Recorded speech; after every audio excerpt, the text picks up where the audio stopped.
Welcome to Sweet Life Beat Life. We hope this video helps. You start by getting into the control panel and securing a restore point.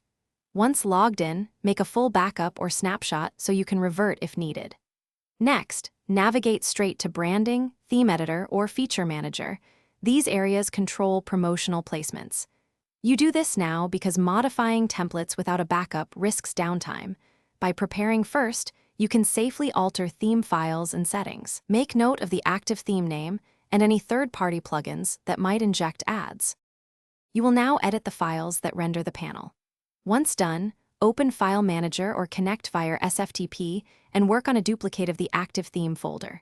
Search files for strings like advert, promo, monetize, partner, or third-party script tags because these usually indicate ad inserts. Carefully comment out or remove only the ad block. Do not strip core layout elements. Save changes and increment a versioned folder name so you can roll back. Make sure file permissions remain correct after edits. Finish by validating the panel across environments. Clear server and CDN cache, then reload in several browsers and an incognito window so you confirm ads are gone. This rules out cached content. If ads reappear, disable recently added plugins or integrations one at a time to isolate the injector. If layout breaks or errors occur, restore the backup, compare file diffs, and retry edits on a staged copy.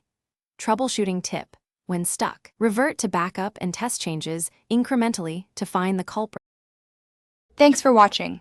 Consider subscribing if we helped you.